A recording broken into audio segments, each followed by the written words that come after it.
আমাদের সাধারণ মানুষের মধ্যে নাগরিকদের মধ্যে প্রত্যাশা অনেক বেড়ে গিয়েছে। তারা চায় নাগরিক সেবা সিটি কর্পোরেশন সহ যে সংস্থাগুলো যেভাবে দিচ্ছিল তার থেকে আরও উন্নতভাবে দেওয়ার জন্য। তো এই প্রেক্ষাপটে আমরা বিভিন্ন জায়গায় সফর করছি। আমরা দেখছি যে সেবাগুলো নাগরিকদেরকে আমরা দিয়ে থাকি, সেই সেবাগুলো আরও কত সুন্দরভাবে দেওয়া যায়, আরও কত দ্রুত দেওয়া যায় সেই বিষয়ে চেষ্টা করে। আমি বিভিন্ন এলাকায় আমার সিও মহোদয় আছেন, একসাথে আমরা সফর করছি সংশ্লিষ্ট কর্মকর্তাগণ সহ। আমরা বেশ কিছু সমস্যা দেখেছি, সেগুলো দ্রুত ওভারকাম করতে চাই। সিটি কর্পোরেশনের যে বিষয়গুলো আমরা জানেন যে সেবাগুলো দিয়ে থাকে, তার মধ্যে অন্যতম হচ্ছে বর্জ্য ব্যবস্থাপনা, রাস্তার লাইটগুলো ঠিক রাখা এবং আরও যে সংশ্লিষ্ট কাজগুলো আছে এবং মশা নিবারণ সহ নানা ধরনের কার্যক্রম আছে।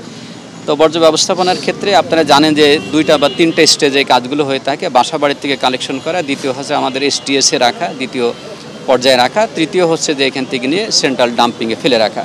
তো আমাদের উদ্যোগটা হচ্ছে যে এই কাজগুলো আমরা যাতে একদিনের মধ্যেই সম্পন্ন করতে পারি, যে আমাদের বাসাবাড়ির থেকে প্রাইমারি কালেকশনগুলো হওয়ার সাথে সাথে ওই দিনই সন্ধ্যার মধ্যে যাতে আমাদের সেকেন্ডারি কালেকশনের জায়গা থেকে আমরা যাতে সেন্ট্রাল ডাম্পিংয়ে ফেলে দিতে পারি, যাতে দুর্গন্ধ না থাকে।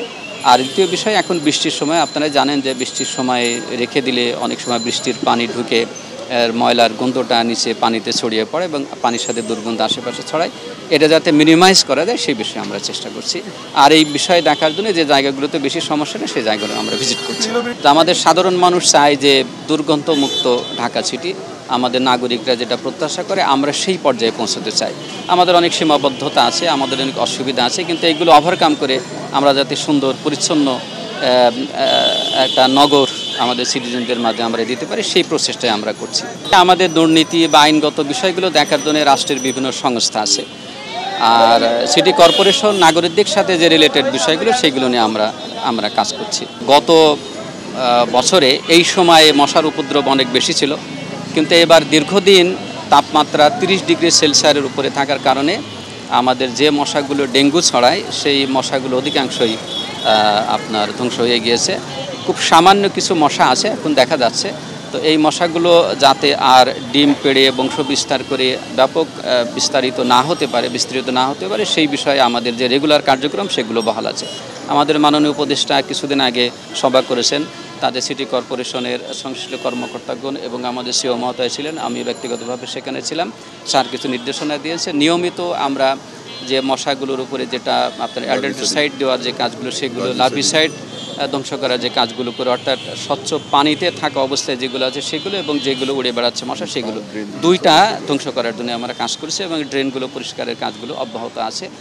আর একটা বিষয় আপনারা জানেন যে ডেঙ্গু মশা যেটা, এই মশার মূলত অধিক্ষেত্র হচ্ছে আপনার বাসাবাড়ির অভ্যন্তরে, যার ফলে সাধারণ মানুষের সচেতনতা ছাড়া, তাদের অ্যাওয়ারনেস বিল্ডিং ছাড়া এই মশাগুলো ধ্বংস করা যাবে না। কারণ আমরা তো যে কোনো ব্যক্তির বাসার ভিতরে ঢুকতে পারছি না। এই কারণের জন্য আমরা একটা পপুলার স্লোগান আপনাদের মাধ্যমে সবাইকে ছড়িয়ে দিতে চাই, সেটা হচ্ছে যে নিয়মিত প্রতিদিন জমা পানি ফেলে দিন। যদি আমরা বাসাবাড়িতে এই কাজগুলো করি, আশা করি ডেঙ্গু মশার উপদ্রব থেকে আমরা রক্ষা পাবো এবং আমাদের এই সংক্রমণের হাত থেকে আমরা রক্ষা পাবো।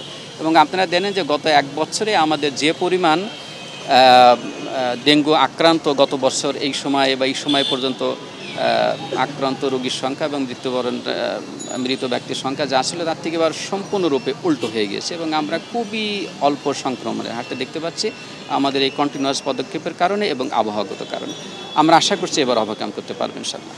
একটা বড় পরিকল্পনার অংশ, আপনাদের বিষয়গুলো আমাদের জানা থাকলো এবং আমরা আশা করি এটা পারবেন ইনশাআল্লাহ। আর আপনারা জানেন যে সিটি কর্পোরেশনের বেশ কিছু, আমরা এটাকে চ্যালেঞ্জ বলবো না, আমাদের কনসিডারে নেওয়ার প্রশ্নগুলো আছে। আপনাদের মাধ্যমে আমরা সাধারণ জনগণকে কাছে, নাগরিকদের কাছে এই তথ্যটা পৌঁছে দিতে চাচ্ছি যে আমাদের রেভিনিউ কালেকশন যাতে ঠিকমতো হয় এবং যারা সিটি কর্পোরেশন সংশ্লিষ্ট ট্যাক্সগুলি দিয়ে থাকেন তারা যাতে নিয়মিত দেন এবং সচেতন হওয়ার যে জায়গাগুলো যে আপনারা সবসময় প্রচার করে থাকেন, আপনাদের মাধ্যমে সবসময় সাধারণ জনগণের কাছে গিয়ে থাকে, এবার আপনার সেই মেসেজগুলো পৌঁছে দেবেন ইনশাআল্লাহ, আমরা এটা আশা করি।